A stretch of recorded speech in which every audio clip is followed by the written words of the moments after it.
Hello. You're welcome to this installment of Tissues of the Issues, your favorite YouTube channel. This is the marriage edition. Over the past couple of days, the internet exploded with the divorce of Reverend Dr. Counselor Charlotte Odro and the husband, Prophet Solomon Odro. And as we do in Ghana, we all suddenly become marriage counselors and marriage commentators, trying to analyze somebody else's marriage and also advising what perhaps they could have done to save their marriage. The topic for today is the marriage of Anansewa and the divorce of Reverend Dr. Counselor. Now, before we go any further, please help us grow by liking the channel and also leaving a comment so that we know what you think. And most importantly, by subscribing to this content. And also, if you can just click on the button for notifications so that you always can tell what is coming your way in terms of the content so you can enjoy with us. Now, let's ask the question. Who is the right person to marry? Now, before we dignify that question with an answer, let's go through the issues at stake with regards to the Reverend Doctor's marriage troubles and what has occasioned the divorce and what people are saying. Now, let me, before that, even share my own little story. It is not an anecdote, it's a story that happened. When I left university, this is many, many years ago, some 20-something, almost 30 years ago, my roommate was lucky to have found a job much, much earlier after school, so he got married, and I was fortunate to be the best man. Now, at the wedding, this was somewhere in Nungwa, the father of the lady, as he was walking the girl down the aisle, we all saw him crying. And it was quite discomforting. But we didn't understand exactly why a man walking down his daughter down the aisle, instead of being happy, was crying. Now, at the reception, he shared a story of why he was in tears. I mean, this was that lady who happened to be his only daughter, and the mother had died, during childbirth, and the man never married again. And so the girl was his everything. And so he was just wondering the kind of future awaited the daughter. And whether the guy would be a good husband to the daughter. So it was just a fear of the unknown. We all do fear, right? The unknown. What is it in the womb of time that we know or we do not know? But it turns out Kweku Ananse perhaps is the only person who can tell his daughter's marriage from the beginning to the end. Now, the story of Anansewa, as we do know, was written by Ifwati Sutherland. The title is The Marriage of Anansewa. Now, a quick summary of it. Ananse wanted to find out whether his daughter would get a good man as a husband. So what did he do? He got 4 suitors, and these are all big people, chiefs, and propositioned his daughter to all of them, and that he wanted to just find out who would be the best to marry his daughter. Now, as the days, so he kept collecting gifts from all these chiefs, and as the marriage was getting closer, Ananse had to pick a plan, as we all do in Kweku Ananse. He made his daughter feign death. So he told all the chiefs that his daughter had died.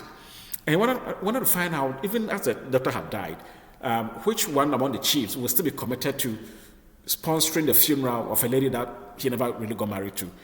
So all the chiefs, one by one, sent messages of condolences and little gifts here and there. But turns out the last one, his name is Chief, who is chief.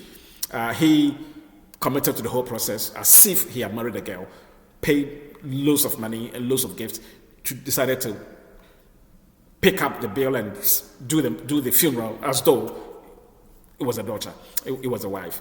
And Ananse, whereupon, just brought back his dead daughter to life and said, well, my daughter will never die, but since you've been a great guy, you showed me that you would love my daughter very much. So handed over the daughter to the chief, and that is how the story went. So it turns out, well, how can you tell whether a partner will be great or not great? I mean, we all, we never know, right? There's so much in the womb of time that you can't tell. And they've told us that divorce is actually part of marriage. There are uncertainties, there are differences that are irreconcilable that could eventually lead to marriage. So there are loads of things that you can't tell. So a couple starts out nicely, and then before we are aware, they are no more. And so we are all, very, very fallible in that area. Nobody can tell what happens the next day. Now, with Reverend Dr. Charlotte, I mean, you would expect that somebody who knows so much about marriage would give examples on how marriages should work. We expect people like that to hold their marriage. right? Not that they are perfect or they are gods, but if you know so much about marriage, I mean, in public commentary, you use your own examples on how you getting things done, and it turns out that you perhaps had a worse marriage that we all thought. It's a bit disappointing. Now, in her own words, she has said that she was the worst woman that any man would marry. She said it herself. And then she gave details of why she said that. She said she looked down on the husband that she married. She did not show him any respect. She maltreated the husband. And she did not even see why the man should be the head of the family. She thought they could both be heads together. There's even a story of she said herself that there was a day that the husband would not mind her. She wanted the man to engage her in conversation. The man was just not giving her attention. So what did she do? What did she do? She held a man's neck, pushed him against the wall, and punched him in the genitals, just to provoke him to say something. So this is the story of a marriage counselor. And there's also been issues that, well, in the 16 years of marriage, the man tells us that they had sex only 12 times, even when the counselor had come out to say that, well, she actually denied the husband sex for 7 years out of the 16 years. I mean, so we're wondering, what kind of marriage would that be, right? And so it's as if, on the screens of television and, in the full eyes of the public, we are given a perfect marriage, but behind the scenes is perhaps the worst that we can think of. So we are in an era of scapegoatism. So you don't need to be a goat to be scapegoated. And it turns out that you can't really trust anybody, because we have situations where people who are not Christians can, build a church and hand over the church to a man of God to run the church and bring profit. We have situations of politicians telling lies that they can't ever redeem. We have situations of marriage counselors who can hold their marriages, but they tell us how to marry. So it makes you can't even trust anybody in that process. But let's even ask the question again. Some marriages are working, so why are others not working? Well, turns out Ama Atedu, another celebrated writer in Ghana, gives us an idea. If you set out to marry, you don't look at the person that you love. Look out for the person who loves you. I think it makes all the difference. If the person loves you and even you don't even love them that much, I'm sure you can build yourself up to eventually love them. But if the person doesn't love you from the beginning, I think you're done right there. So that is the trick there. Look out for the person who loves you and not the one that you love. Perhaps that is the starting point. But there's so much to choose from these days. There are people who are on the dating market and we're not even too sure why they are there. There are people who have various anxieties. There's something called body dysmorphia. People who are so obsessed with the way they look that it becomes some form of sickness, some anxiety. So they always, and these are those people who would eventually go and do their BBL, do their nose, do their lips, enhance their Botox. People like that. I mean, so they have their own insecurity. So once they come to you, they bring all that baggage to you as well. And that is called body dysmorphia. There's also something they call gender dysphoria. There are people who actually they look like men, but they see a mismatch between who they are in terms of gender identity and what their assigned sex is. So they're kind of trapped in two worlds. They look like women and perhaps they act like women, but maybe they think they were assigned the wrong sex at birth. So they have this anxiety they're working about. So the dating market is full of people, but who to settle for eventually could make all the difference. So there's that mismatch. And if you're not careful, then you could make a mistake in there. And then another Reverend Minister who has also given us a clue on who would make a good partner, the Reverend Anansewa Opoku-Sarkodie, he's also told us something really profound that if a couple, two people want to try marriage, and one of them has maybe had 3, 5, 6, 7 boyfriends, and the other one hasn't had any boyfriend at all, or hasn't had any relationship at all, it's a virgin, that marriage should be looked into very carefully, because it's like, hey, and he's always like a professor and somebody else who hasn't done anything at all going to meet. How can they talk together?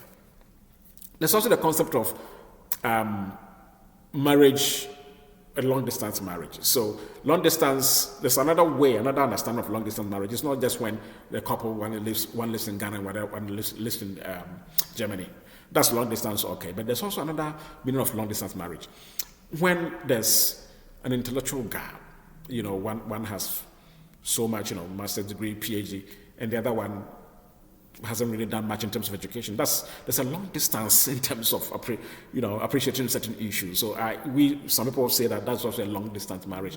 And if you listen to Dr. Charlotte Odro, that's one of the reasons why the marriage didn't work, because she saw the husband as uncouth, because she tells us that the husband's level of education is very low. He only went up to junior secondary school and didn't really continue, but she had done a lot more.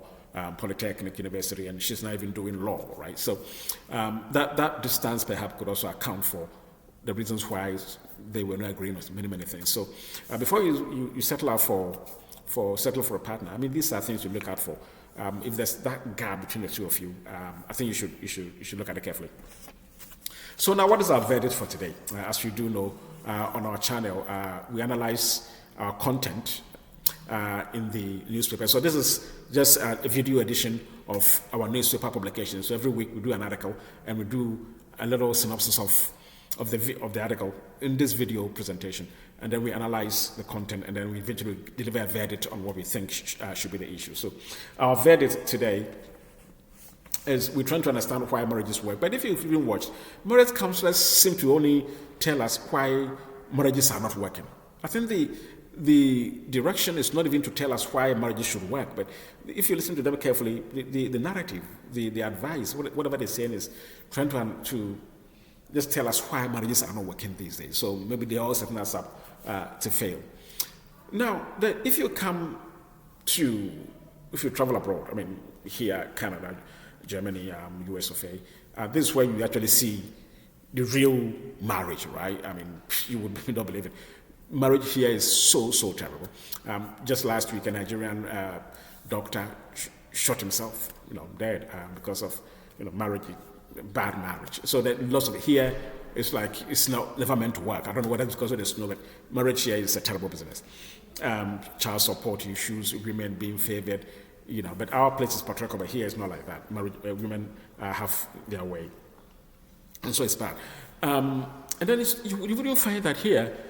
There are organizations, instead of people counseling people to work their marriages to work well, here we have the opposite, right? There are organizations that will teach you how to cheat on your partner and while still staying married. They tell you how to cheat successfully so that you can still maintain your marriage. One such organization is called Ashley Madison. So they will teach you that life is short, have an affair, right? So if you live in a society like that, you know what to expect, right? So you would expect that there isn't a lot of counseling here. Not too much counseling. You let it work for yourself. You try yourself, and because it turns out that those who would even counsel us, well, they have not been able to even maintain their own marriages. So how are they able to give us any proper counsel, right? So this has been another edition of Tissues of the Issues. As we said from the beginning, if you want to help us grow by liking the comment and also leaving us a comment so that we know what we think, and also, most importantly, subscribing to this content so that we can grow together. Next week, we bring you another exciting subject. But if you want to visit the full article in our newspaper and get to read it, the title, once again, is The Marriage of Anansewa and the Divorce of Reverend Dr. Charlotte. If you Google that, you can read it. And also visit our news paper on newscenter.com. Center is spelled CENTA. And if you look for Tissues of the Issues, you can enjoy our articles and even the previous editions over there. Thank you very much. My name once again is Benjamin Quisiteria, and this has been Tissues of the Issues. Bye-bye.